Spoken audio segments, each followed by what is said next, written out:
is actually the Parsha is the Parsha that we are reading already the second week in a row. And the reason we are reading it the second week in a row is because every week you have a Parsha of the week, regardless if there's a holiday or there is no holiday.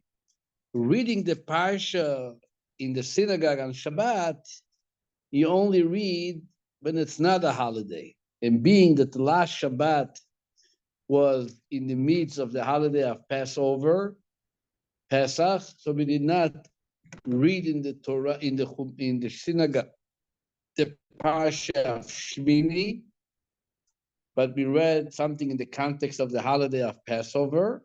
So we studied it all week, and now we continue studying it this week, and we will read it, God willing, this coming Shabbat.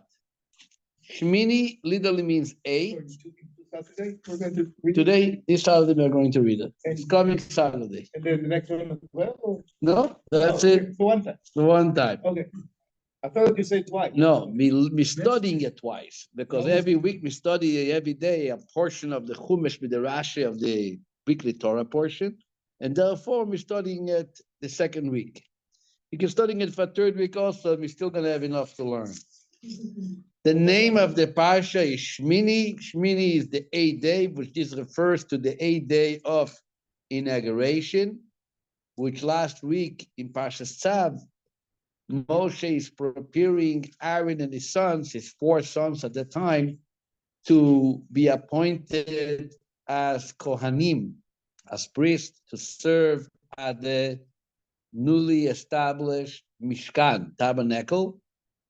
And now we come into the 8th day, but this is the day that they are actually begin to serve and practice their priesthood. Till now, they were in a state of training. Now they are in a state of employment, fully servicing the Mishkan. So the Torah begins, there was a very joyful day, and as the saying goes, at the peak of joy is when tragedy strikes. And there was a very unfortunate story that Aaron's 2 sons, 2 of his 4 sons, he had a son named Nadav, a son named Avihu, a son named Elazar, and a son named Itamar. Nadav and Avihu offered an unauthorized offering, different discussions exactly what is this unauthorized referring to, but either way, they did something which was not expected to happen, and they were struck to death. Their bodies had to be carried out from the Mishkan. Obviously, Aaron had to respond to the tragedy as a father responds to his son's death. The Torah praises Aaron that he accepted it with full faith. Vayidoma Aaron, he was silent. And the service continued, and the Torah offers new laws in regard to the Mishkan, especially with regard to not to drink wine or any alcohol beverages before going into the Mishkan. Not connected? That's definitely connected.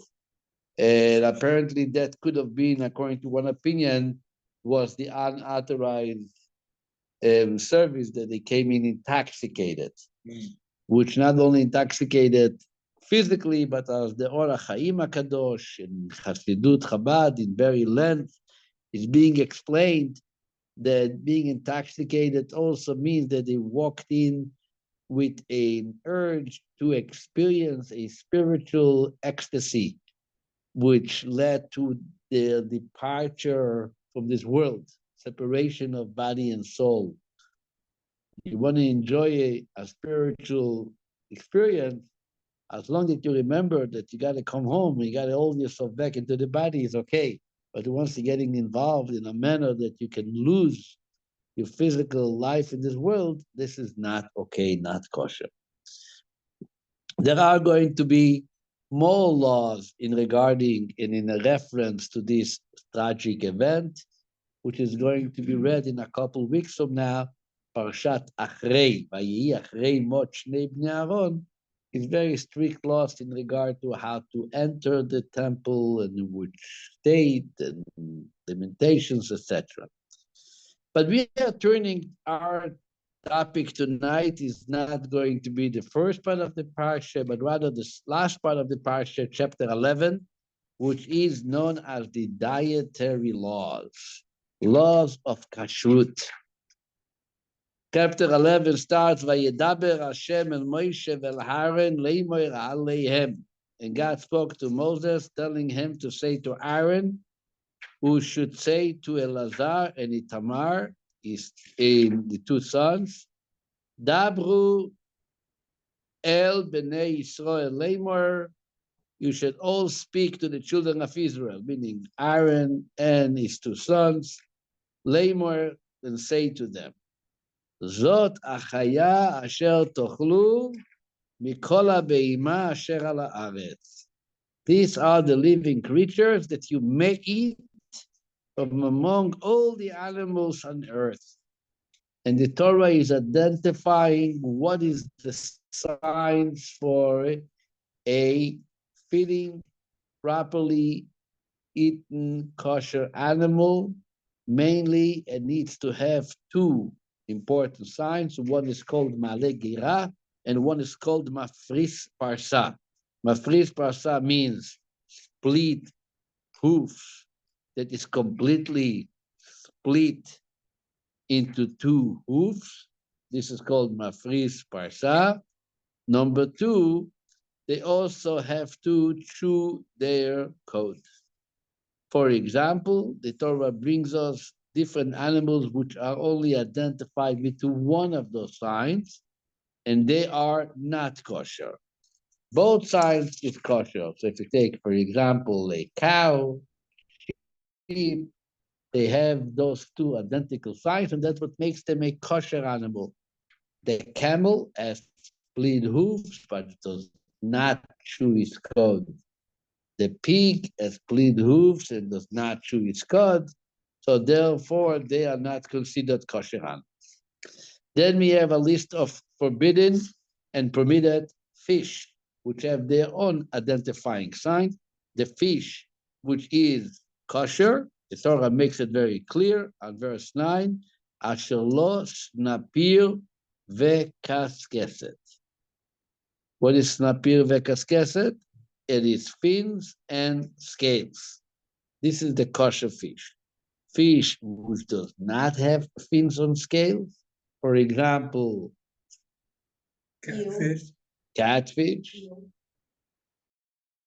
or many other fish, then it's not sturgeon, all kinds of fish that everybody is welcome to go down to Seattle Aquarium. It's a beautiful place. You're going to see all kinds of fishes that most of them do not have fins and scales. Thank God for the holy salmon that does have fins and scales, so we can enjoy salmon in our beautiful everlasting state, evergreen state of Washington.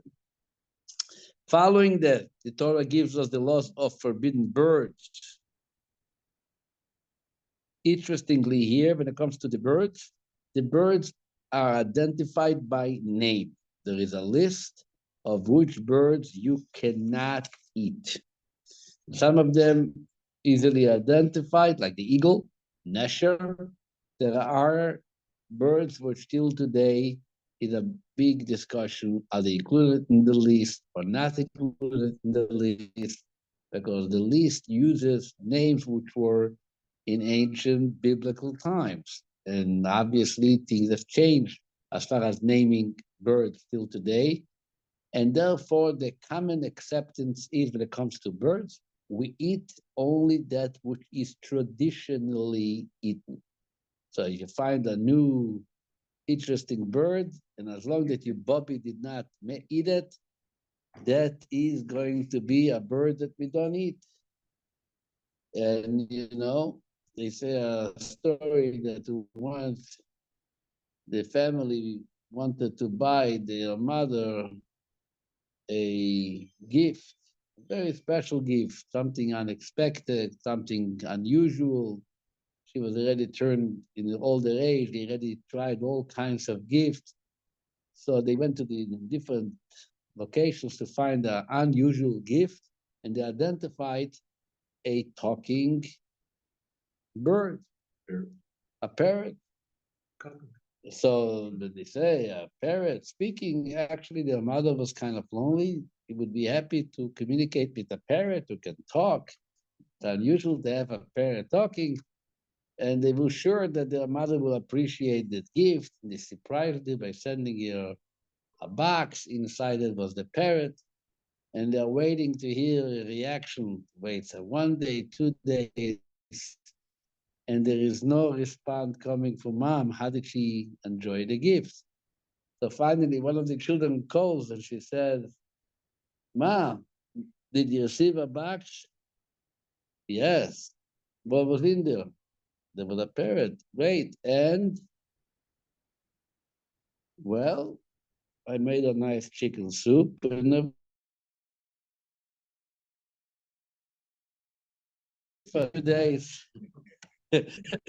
Anyway, the point is that we have a list, and whatever is not in the list is questionable, and there are till today some Jewish families who would not even eat turkey because they claim that the tradition cannot be that great of a tradition since it was only discovered in America a couple years ago, 200 years ago, whatever it was. But somehow there is also a part in the halachic concept that when they share similarity to other birds which are eaten traditionally, we will rely on it. And that's why turkey is mostly accepted by even by Jewish homes, except very few families which they have the tradition not to eat turkey. It's also tradition. Then you go to the later part of the Parsha. It talks about forbidden insects of the ground. And it finishes up. If they can jump, you can eat it, right? No, it depends how the jump is. Also difficult to identify the proper jump. It has to be a specific type of jump. Really? Yes, and therefore even locusts. Most Jews would not eat locusts because the jump of the locust is not clear if that's the jump which because there are different type of locusts and different jumping, different kadachkas. So they don't always eat the locust. Yes, you want to ask something? It mostly mentions here flying insects. Right. Right? But not only flying. Yeah, not all insects are flying. No, they also mention, if you look on verse 42, you must not eat any snake or worm that goes on its belly, and any scorpion that walks on 4 legs, or any centipede that is many legs, and all creeping creatures that creep on the ground. So this is not flying, this is creeping on the ground, including the Bilti family, the Bitli family. Now, I want to go to the bottom line. Look at verse 43 and 44 and 45. So it's the end of the Parsha. It's not such a long Parsha. The Torah actually tells us seemingly what is the reason why you shouldn't eat all that. So it starts up on verse 43. Al teshakzu et nafshotechem bechol asheretz ashoretz. You should not make your souls abominable by eating any creeping creature that creeps. Velo titamu ba'em benitmeitem bam. You should not defile yourselves with them so that you will become impure through them. Ki ani Hashem Elokechem, for I am Hashem, your holy God. Ve'itkadishtem ve'item kedoshim ki kadosh ani. You should sanctify yourselves and be holy because I am holy. ולא תטמאו את נפשותיכם בכל השרץ הרומס על הארץ, and you should not defile yourselves through eating any creeping creature that crawls on the ground. Ki ani Hashem, listen to this, for I am God, Hama'aleh etchem me'eretz Mitzrayim, who is bringing you up from the land of Egypt, liot lachem le'elikim, to be your God.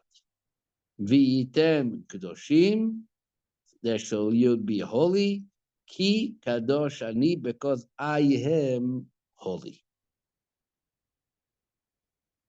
We are coming off a holiday called Pesach. We just celebrated the holiday of Passover. Celebrated Pesach. And in the Torah, we know that the reason for the Passover holiday has to do with Yetziat Mitzrayim. We came out of Egypt. And in many places in the Torah, we find the term, I am God who took you out of Egypt. Even in the Ten Commandments, Anochi Hashem Elokecha, Asher Otzeticha Me'eretz Mitzrayim. Otzeticha means, I took you out of the land of Egypt. We have in Hashem tells Moshe in Parshas Va'era, I'm coming lehotzi et bnei Yisrael al tzivotam, to take them out. Ki be'etzem hayom hazeh, in the midst of the day, hotzeti et tzivotechem me'eretz Mitzrayim. Always the term of the Exodus is called what? Hotzeti, Yetziah. You took you out of Egypt. The only exception is right here on verse 45. Ki ani Hashem, doesn't say I am God, Asher hotzeti etchem me'eretz Mitzrayim, that took you out of Egypt. Instead, what does it say? Ki ani Hashem hama'aleh etchem. What is ma'aleh? What is ma'aleh etchem me'eretz Mitzrayim? I brought you up. I am bringing you up from the land of Egypt. I didn't just take you out. I brought you up from the land of Egypt. Two separate terms. There is lachet mitzrayim. There is number one, to get out of Egypt, coming out of the evil empire of Egypt, the evil and the impure atmosphere of Egypt. And then there is to ascend out of Egypt. I brought you up. You came out from Egypt and you were brought up to be something more than just a person leaving Egypt. You became the chosen people. I brought you to Matan Torah. I gave you the Torah. This is the idea of ma'aleh, to bring you up. Yeah, you want to say something? Is this why when we go to Israel, we say we allot to Israel, we Yored May? This is the modern terms, but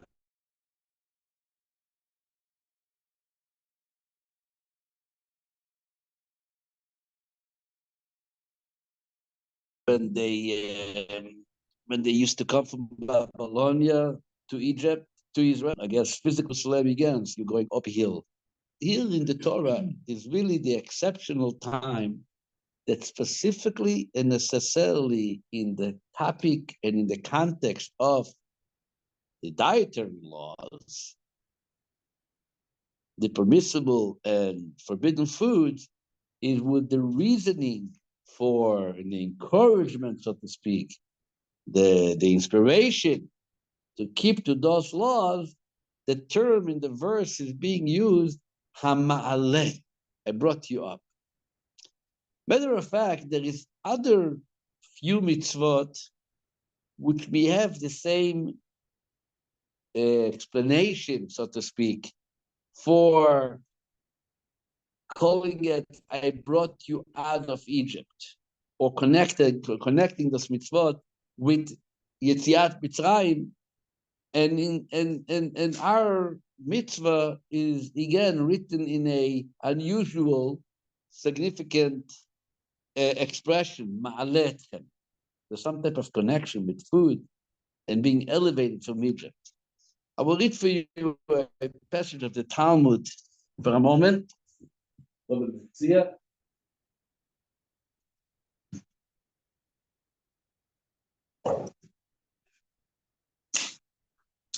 Yeah. The Gemara mentions, here the Talmud mentions 3 places in the Chumash that we find the reasoning for it. has to do with coming out of Egypt specifically. So the Gemara says like this. Listen to that. Says the Gemara that we have Omar Rov. I'm going to read you a passage of Talmud. We have three places that we find the context and the reasoning for the mitzvah is Yetziat Mitzrayim. The miracle of Yetziat Mitzrayim. We have it in the laws of Tzitzit. We say it every morning and evening in the Shema.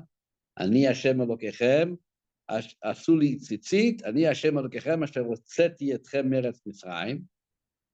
We have it in regard to charging interest. So again, it says, Et kaspecha lo titen lo beneshech. Again, chapter 25 in Parshas Behar. In the book of Vayikra, it says, your money should not be charged with interest. And it mentions, I am God who took you out of the land of Egypt. Number three, me also in the book of Leviticus in chapter 19 is regarding proper scales, not to use inappropriate or untruthful scales. So there it says too, Lo tasu avel b'midah b'mishkal, do not make any incorrect, shtick when it comes to, when it comes to weights, to measurements. And there too, it mentions, Ani Hashem Elokechem, Asher hotzeti etchem meretz Mitzrayim. So the Gemara in Metzora, chapter 61, tries to understand, Amar Rava, Lama li, why is it, it's trying to understand, why is it that the Torah specifically mentions the Exodus from Egypt in connection with the laws of interest, with the laws of weight, and with the laws of tzitzit. Says Rabbi, that this is what God tells the Jewish people. When they came to leave Egypt, Ani u'sheyivchanti, I am the one who clearly identified in Egypt the difference between of a child, as the Gemara calls it, between the drop of semen that brought forward a firstborn of Egypt and a drop that did not bring a, what's it called, a firstborn or a child which is not a firstborn. Meaning I realized, I identified within all the children in the house who was a firstborn and who is not a firstborn. And who did I schmeiss? Who got the plague of the firstborn? Only those who were really firstborn.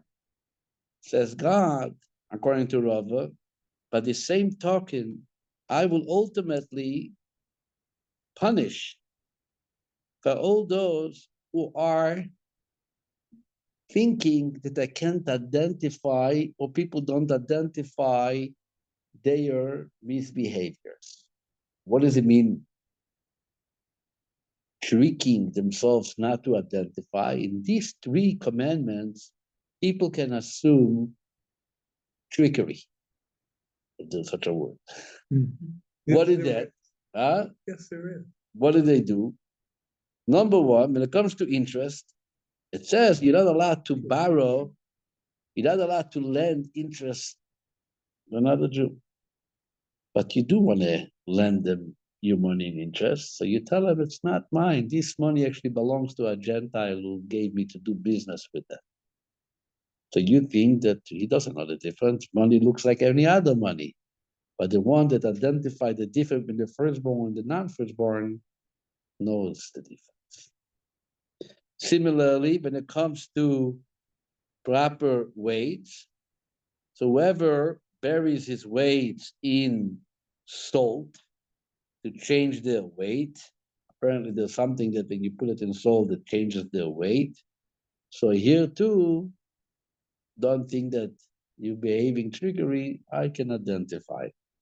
Same thing when it comes to tzitzis, it has to be a special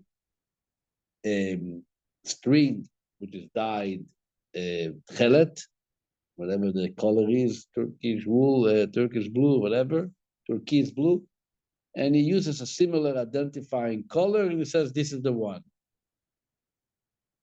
So basically, the whole idea is specifically mentioning Yetziat Mitzrayim in those types of commandments where a person has the tendency to feel that he can smuggle through something and not be caught. So I took you out of Egypt, so remember that if nobody else notices, I notice.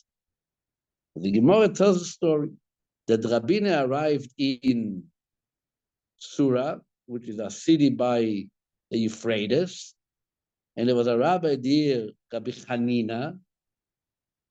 And Rabbi Hanina asked Rabbina, tell me, why is that when it comes to the prohibited, creepy animals, the Torah specifically mentioned, because I am God who took you out of Egypt, which is the passage that we just read.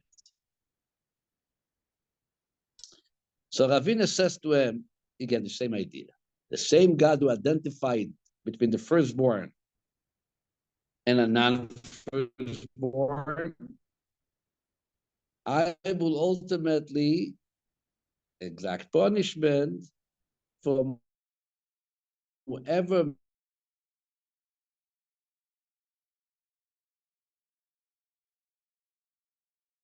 kosher fish with the entrails of kosher fish, and he sells them to a Jew as if they were kosher. So the same idea, they look the same, they look identical. The eggs, the caviar. Right, the caviar. And you don't know that this is non-kosher caviar. They look really the same, definitely smell the same. And you're going to say, nobody notices. Nobody notices. I took you out of Egypt. So if you remember the story of the exodus from Egypt, I did notice what I wanted to notice. He said, trust me, that even the Gentiles of Egypt saw that I noticed everything. I know which drop of sperm created our firstborn and what created other children. So don't play around. Fine? Good explanation, right? So he tells him, Hanina says back to him, it doesn't bother me. I understood that makes sense. My question was, why does it say, Ama'aletchem? Why does the Torah use the expression, I brought you up from Egypt, and not the seemingly the typical expression, who took you out of Egypt? And this is what it tells them. Ana amaleko kasheli. The word amaletchem. I brought you up. This is what bothers me. Why? Why did it say amale and not the usual one? I took you out. Doesn't it go hand in hand? We go down to Egypt. So I understand, but nevertheless, in all the other 10, 20, 30, 40, 50 places in the Torah, it talks about Egypt, it talks about going out. It doesn't say going up. You're right. You're right. Either put it by everywhere or don't make it an exception. The fact that it's an exception begs explanation. Why is this exception mentioned? So Ravina says to Rav Chanina as follows. This is what he tells them. Rabbi Shmuel taught us. Amar HaKadosh Baruch Hu, God said, had I not brought the people of Israel up from Egypt, except to observe this one thing, namely, that they do not contaminate themselves by consuming creeping creatures, dayenu, I would have been satisfied. In other words, what Rabbi Shmuel is telling us, that compliance with those laws, the laws which prevent people from eating those non-kosher animals, is actually which brings them to this elevated status.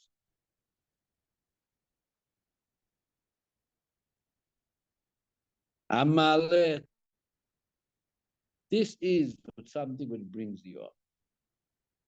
So Rav Chanina says to him, I understand still. I hear what you're saying, but it still doesn't make sense to me. is the reward for complying with the laws concerning creeping creatures greater than the compliance with the laws of interest, tzitzis, or proper weights? Obviously, there is no difference. Then again, what does the Torah mention the Exodus concerning with those laws? And it does not use the expression Amaleh. The same laws it also talks about Egypt.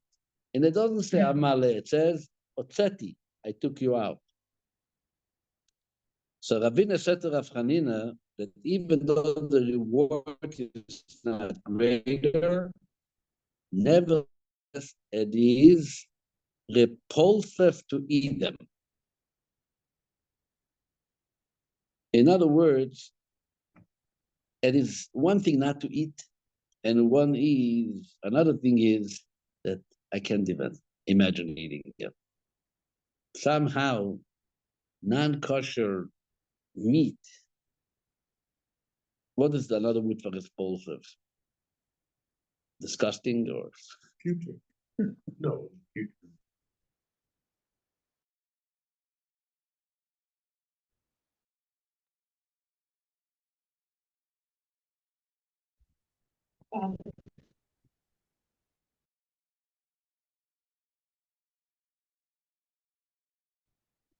There is more repulsion. Mrs. Farkash's grandmother was in hiding. She used to tell us the story when she was in hiding on the ground she was hiding in a town called Kloisenberg. There's called Cluj, in Romania. Running away like a Gentile, dyed her hair, and she was sitting in a basement and serving in a coffee shop, even served Nazi soldiers. And one time she realized that at some point the way she keeps her diet she couldn't get caught. So she realized that if I have to train myself to eat, not to get caught. And she always said she was sitting she went to the market, she bought a certain liver kind of schmear, Okay. and she put it on a piece of bread. And she was thinking, I gotta eat it. And she always used to describe as she brought it close to her mouth. No, I can't. And brought it again close to her mouth. And it came to the point, I have to do it. She brought it near to her mouth, she gave her a bite into it, and she threw the bread to the other side of the room. Just, no way, I can't. Nothing, no rationale, just simple respond to a inner call. As a Jew, I cannot get close to it. The story has a continuation. Somebody did notice that she threw the bread away. And it happens to be that before she was doing it, she was thinking to herself, somehow the way the sky looks, is all while sitting in the cell downstairs, high holidays. But what do I know? Is it Rosh Hashanah, the Yom Kippur? I don't know nothing. When she threw that bread away, and this man noticed it by the steps, and he approached her and told her, "You Jewish? What are you talking about? I'm Romanian. You're not Romanian. I mean Hungarian. You're not Romanian. You're not Hungarian. You're Jewish. And by the way, today, he tells you, is the second day Rosh Hashanah." So she obviously realized she got very, very scared. But it's like she felt it was Elijah the prophet kind of revealing himself as a response to your, for not eating the food. And she did say, she was a young girl, she was 18 years old. She said, when I heard it's the second day Rosh Hashanah, I thought to myself, wow, I remember that Yom Kippur is 10 days after Rosh Hashanah. But is it 10 days from the first day Rosh Hashanah? or 10 days from the second day Rosh Hashanah. She couldn't remember. And she resolved in her mind, I'm going to count 9 days from today and fast, because today is the second day Rosh Hashanah, so maybe Yom Kippur is 9 days from today, just 10 days from yesterday. But if Yom Kippur is 10 days from the second day Rosh Hashanah, so then Yom Kippur is a day later. And she continued fasting the rest, straight 48 hours, in order to make sure that she's fasting at the right Yom Kippur. For the Maish, you understand? That's what the Torah says, Amale Eschem. I cannot bear it. This is something which elevates you, because I look at you, as the Gemara says, refraining from eatings, while those who are refraining from eating them are elevated. This is a mile.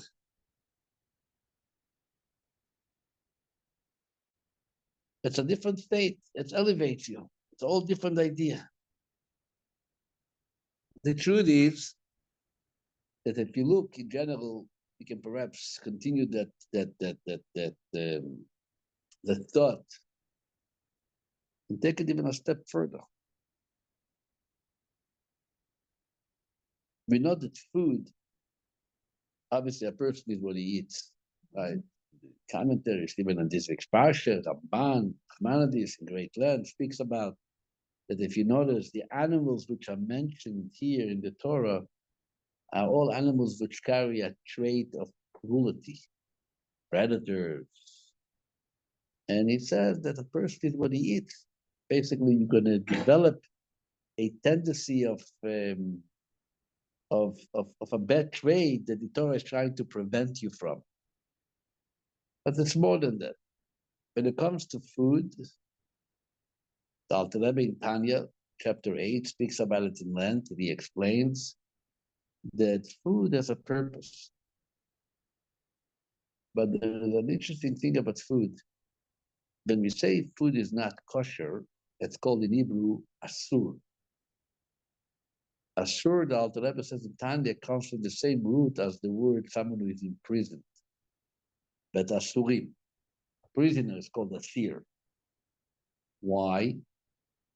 He says because when you eat kosher food, and then you go and you study and you pray, you do acts of kindness, you elevate the food, and the energy that you sustain yourself of the eating is a part of that elevation, a part of the experience.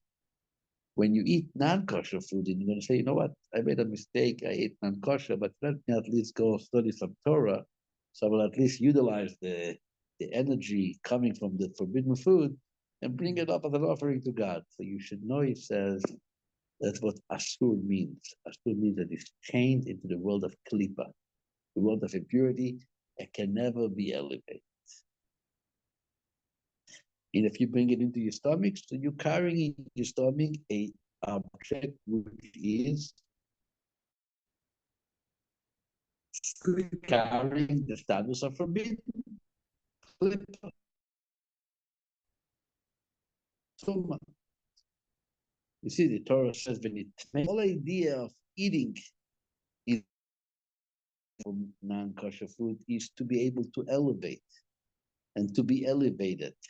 And that's why perhaps it's what the Torah over here uses the expression, I am God, I brought you up the land of Judah.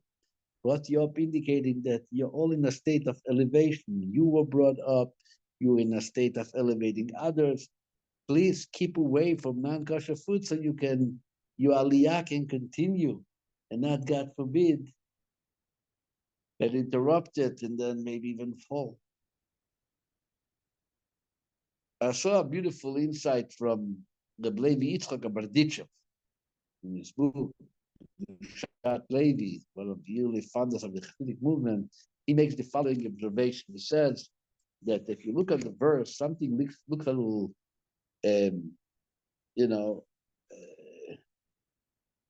superfluous. How do you say, like a word which is unnecessary? The Torah begins the laws of kashrut that we started reading today. On chapter 11, it says, "Vayidaber Hashem el Moshe vel Aaron." God spoke to Moshe and to Aaron, "Leimor aliyem," to say to them. Dabru Ebnei Israel leimor, speak to the children of Israel. Leimor means to say to them. To say to them is enough. Leimor. What is leimor aliyem, to say to them? The verse could have write, "Vayidaber Hashem el Moshe vel Aaron." Dabru Ebnei Israel leimor. Hashem spoke to Moshe and Aaron. Speak to the children of Israel, saying. What is leimor aliyem, to say to them? And this Rashi tells us that it means that you should tell Aaron, and Aaron should tell Elazar and Tamar, and they should be part of themselves. I will tell you what's the meaning of the word leimor aliyem. Leimor aliyem, say to them or speak to them, is referring to the reason for kashrut. And this is what he says. Listen to that. Moses. You remember Moses in the basket? He was crying. Batya took him out and he wasn't coming down. The sister was hiding behind the bushes, came over Miriam, and she suggested to find a Jewish nurse because she realized this is a Hebrew wife. She says, "Nimtza meneket min ha'ivriot," the pasuk says. And Rashi brings in the Medrash that Batya tried to deliver Moses to numerous Egyptian nursing mothers, and every time they came close, he went, he wouldn't allow himself to nurse from them. Why?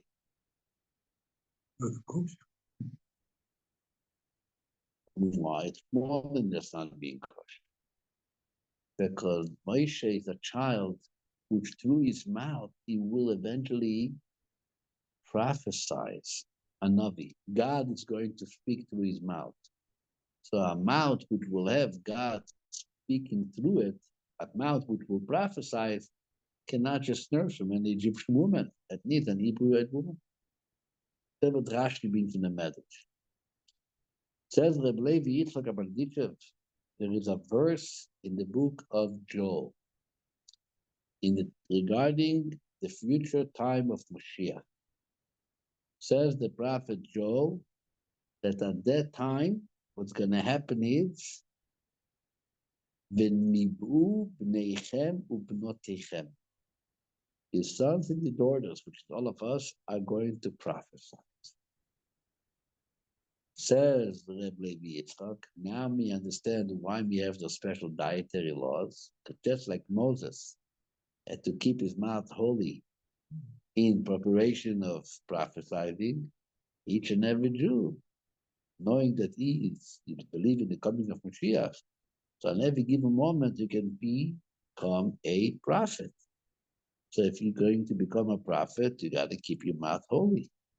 And that's why kashrut is being told to us.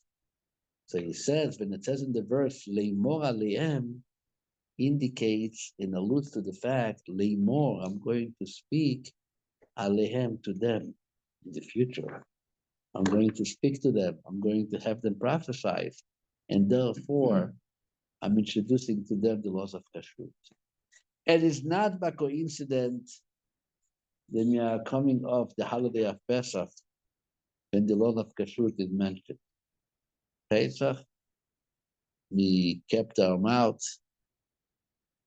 sanctified and holy by eating matzah, by eating the korban Pesach. But Pesach is obviously that holiday which gave us the opportunity to keep a holy mouth. So right away the Torah says, Shmini, keep up with the dietary laws, make sure you're not contaminating your mouth, make sure you keep it holy, make sure you keep it, clean. So you should be able to communicate with Hashem, especially from Pesach. We are all heading towards Shavuot, the time and the season, and we celebrated the giving of the Torah. But to come and receive the Torah and to study Torah, which is the main purpose of Shavuot, and the mouth is preoccupied with something hygienically not clean, ritually not clean, physically not appropriate, how else would your mouth able to teach and to share and to communicate words of Torah? The interesting thing is, and with this I'm going to conclude, there was a big miracle which took place when the laws of kashrut was given to the Jewish people. Probably the biggest miracle that the Jewish people ever experienced. What is the miracle? Anybody knows? Which great miracle, an unbelievable miracle happened when the laws of kashrut was given to the Jewish people? Manna is manna. I'm talking in the laws of dietary laws. Manna is not even as great of a miracle as the miracle I'm referring to. So if you come and read the first verse again, you'll learn what the miracle was.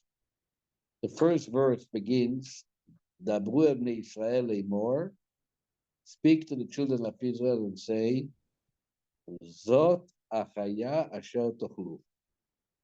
This is the animal that you shall eat.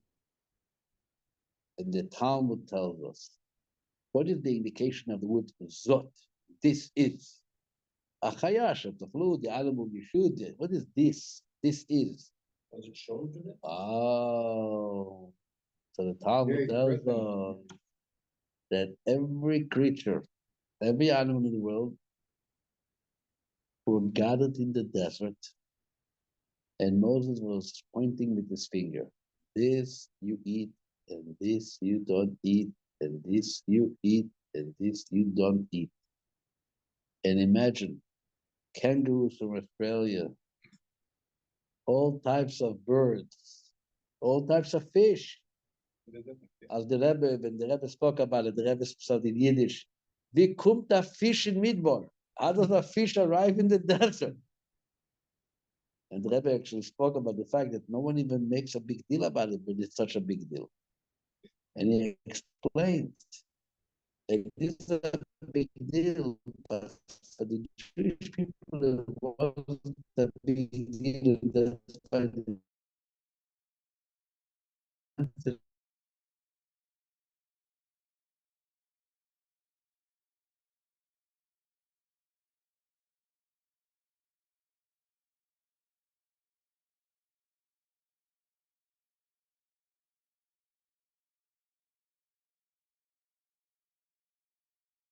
because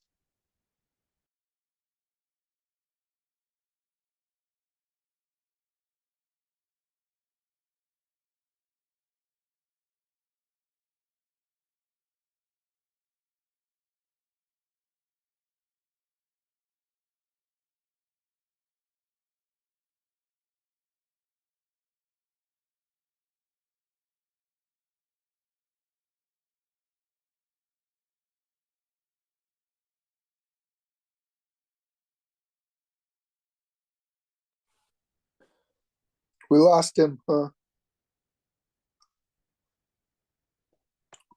Yeah, we lost him, Dennis.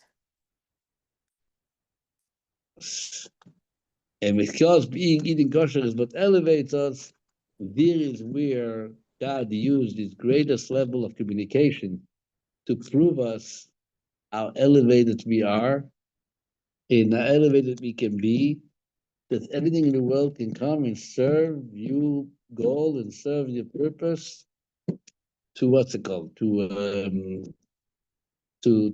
for you to learn and understand a lot of kashrus.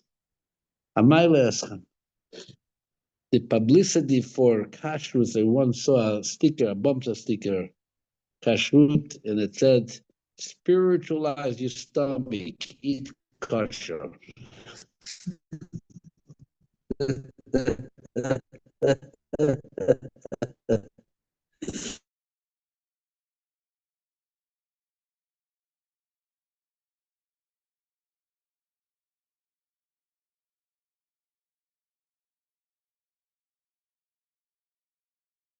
You want to be brought up from Egypt, to be elevated from Egypt.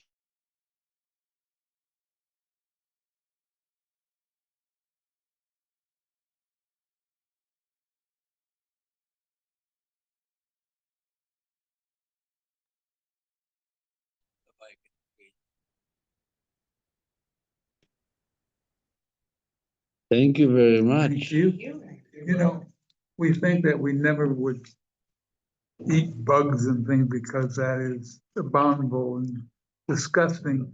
But if we don't wash our vegetables proper, especially some of the lettuce and stuff, I have a better solution. you can get bugs I have a in it. better solution. What? I have a better solution. Don't eat vegetables. Exactly. Because maybe that's why God decided we should start eating meat and not be vegetarians anymore. Rabbi, I heard something very interesting in Yeah. one of the lectures. The word Kohen. What does What? it mean? The word Kohen. Yeah. Let's talk about Kohen today. What does the word Kohen mean? No. So the word Kohen, when Abraham went to sacrifice his son, he said to his two boys, "Shvu lachem po bani banani nilech ad ko." That is half a Kohen. Ko is 25, which the place is called 25, and noon of the Kohen is 50, which is the 50 levels of Kedusha that a Kohen does when he does his work in the Kodesh HaKodesh, in the Beit HaMikdash. Cool. Very nice. Thank you very much, everybody. Thank you, Rabbi Farkash. Thank you, Sarah Elke. Have a good night. Thank you, you, have a good Rabbi. night. Sei gesund. Night, gesund, everybody. Good to see you. Sei gesund. Symptoms for your